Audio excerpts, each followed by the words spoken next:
আমার ছেলে 2008-এ মারা গেছে। যেদিন মারা গেছে তার 6 দিন পরে আমার ইউরোপ সফর ছিল, এন্টার ইউরোপ।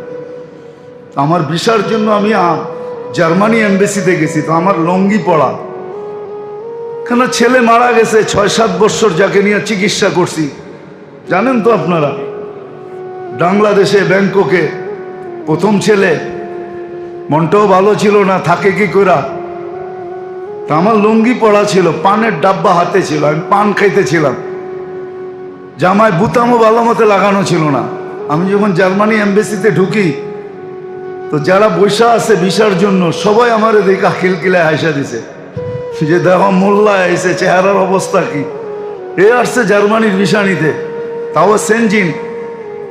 আমি কাউন্টারে যখন দাঁড়াইছি, তো মহিলার অনেক গয়না পড়া ছিল, যে আমার ইন্টারভিউ নিতেছে, অধিকাংশ গয়না কালো।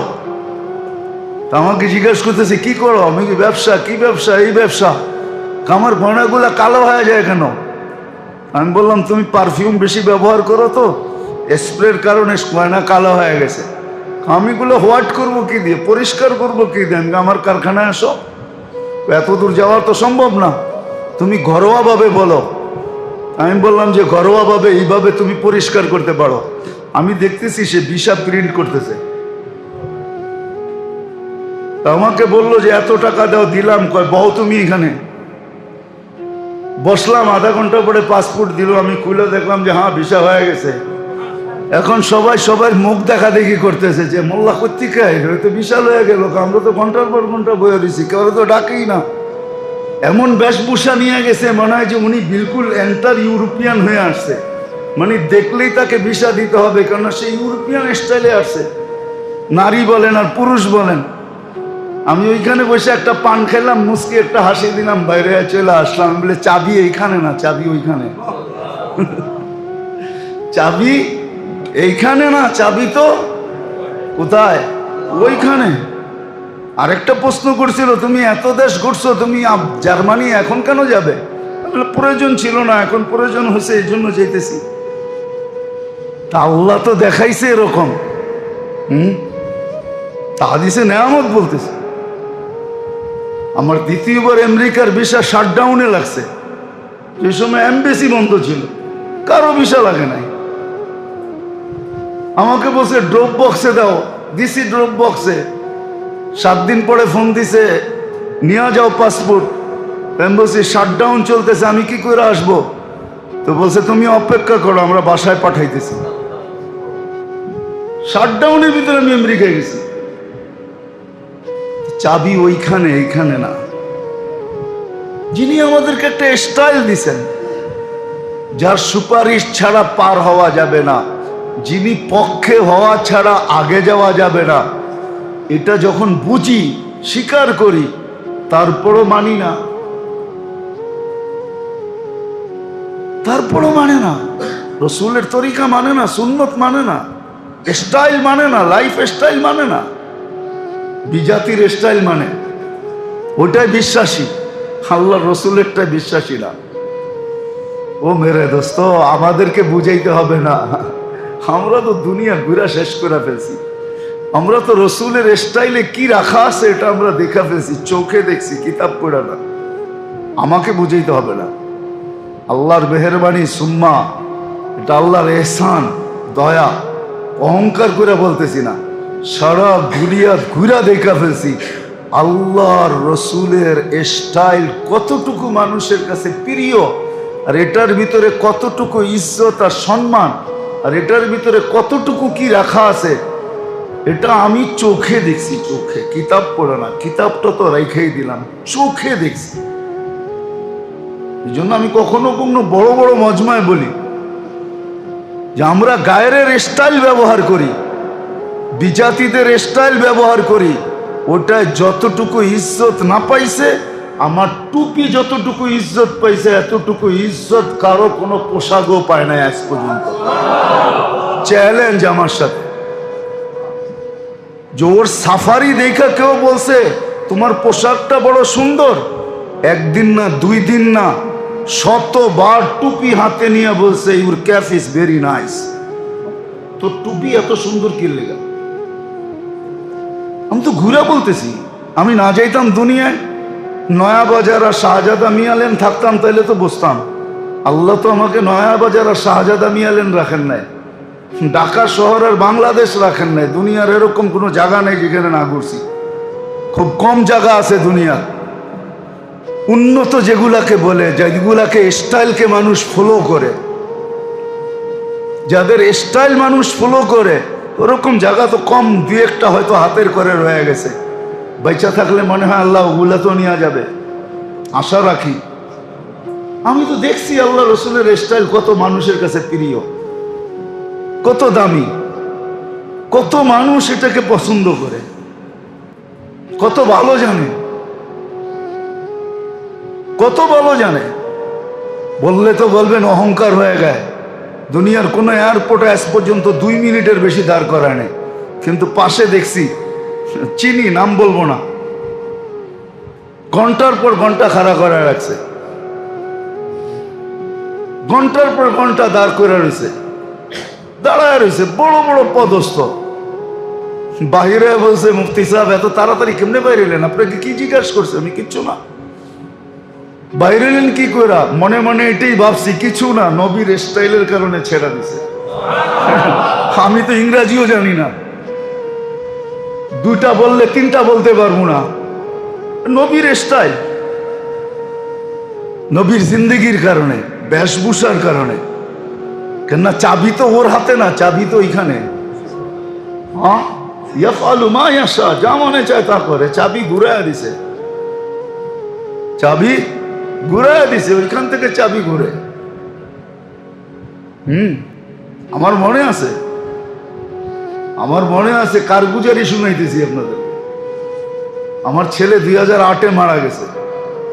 যেদিন মারা গেছে তার 6 দিন পরে আমার ইউরোপ সফর ছিল, এন্টার ইউরোপ। আমার ভিসার জন্য আমি জার্মানি এমবেসিতে গেছি, তো আমার লঙ্গি পড়া। কেন ছেলে মারা গেছে, 6-7 বছর যাকে নিয়ে চিকিৎসা করছি, জানেন তো আপনারা। বাংলাদেশে ব্যাংককে প্রথম ছেলে, মনটাও ভালো ছিল না, থাকে কি করা। তা আমার লুঙ্গি পড়া ছিল, পানের ডাব্বা হাতে ছিল, আমি পান খাইতেছিলাম, জামায় বুতামও ভালো মতো লাগানো ছিল না। আমি যখন জার্মানি এমবেসিতে ঢুকি, তো যারা বৈশা আছে ভিসার জন্য সবাই আমারে দেখা খিলকিলায় হাসা দিছে, যে দেখো মোল্লা এসে, চেহারার অবস্থা কি। এ আসছে জার্মানির ভিসা নিতে, তাও সেনজিন।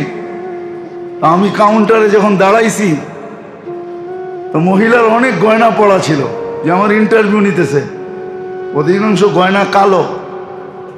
তা আমাকে জিজ্ঞেস করতেছে কি করো? আমি কি ব্যবসা? কি ব্যবসা? এই ব্যবসা। আমার গয়নাগুলো কালো হয়ে যায় কেন?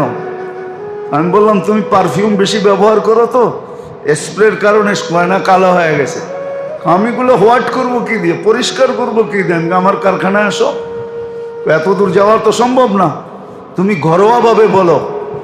আমি বললাম যে ঘরোয়াভাবে এইভাবে তুমি পরিষ্কার করতে পারো। আমি দেখতেছি সে ভিসা প্রিন্ট করতেছে। তা আমাকে বললো যে এত টাকা দাও, দিলাম। কয় বউ তুমি এখানে। বসলাম, আধা ঘন্টা পরে পাসপোর্ট দিল। আমি খুলে দেখলাম যে হ্যাঁ ভিসা হয়ে গেছে। এখন সবাই সবার মুখ দেখা দেখি করতেছে, যে মোল্লা কোত্থেকে আইলো, তো বিশাল হয়ে গেল। আমরা তো ঘন্টার পর ঘন্টা বয়ে রয়েছি, কেউ তো ডাকেই না। এমন বেশভূষা নিয়ে গেছে, মনে হয় যে উনি বিলকুল এন্টার ইউরোপিয়ান হয়ে আসছে।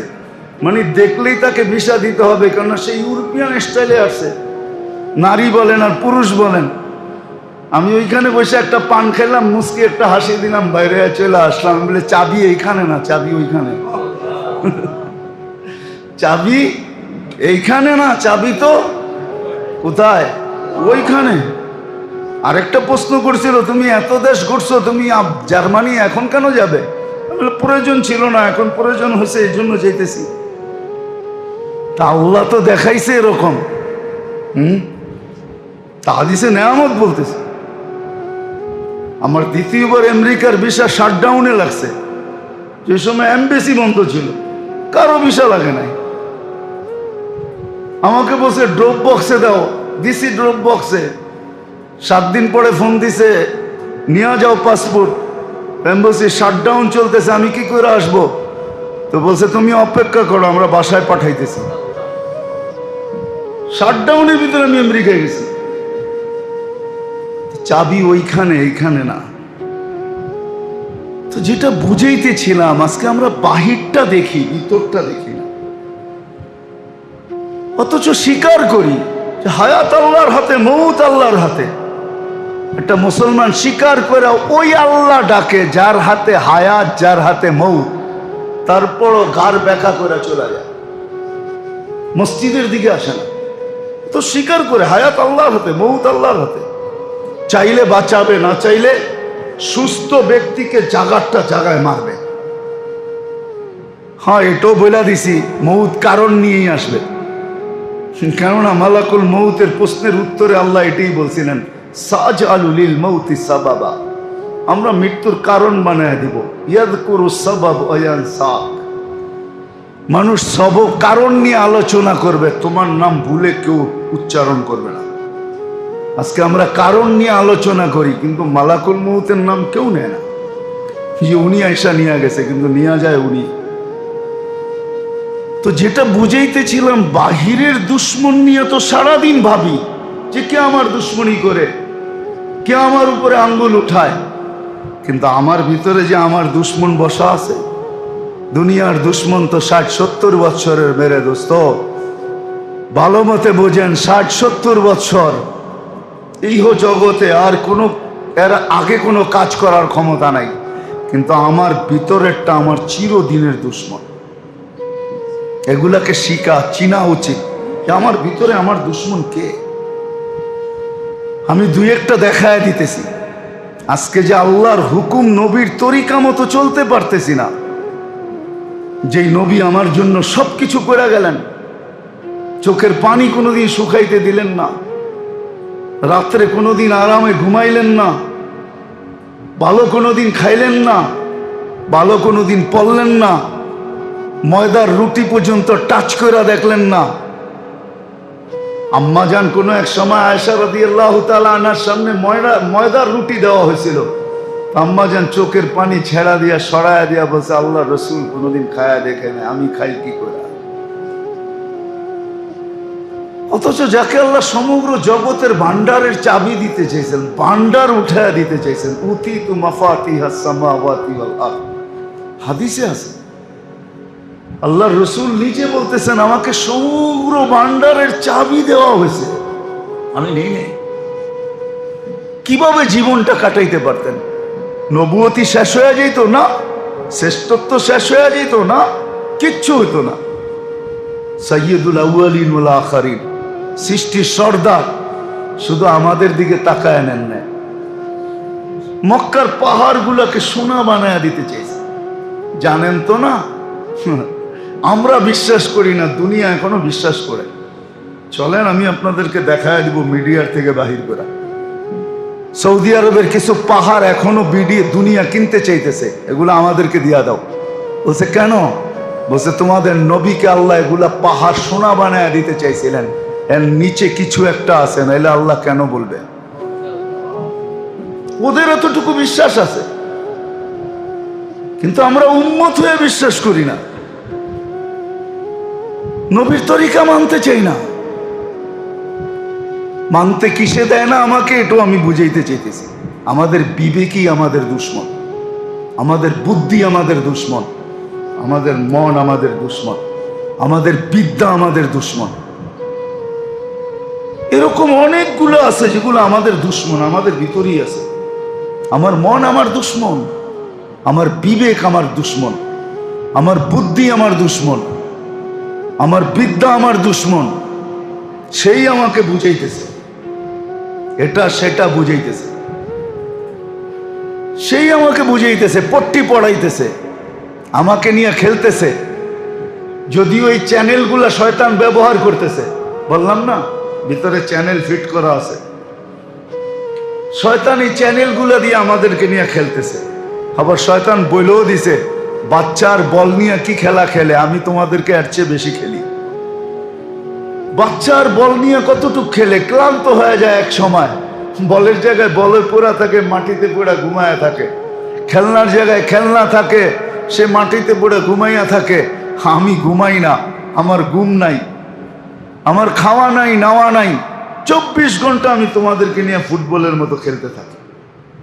উচিত ছিল এটা শিখা, যে আমার ভিতরে আমার দুশ্মন কয়টা।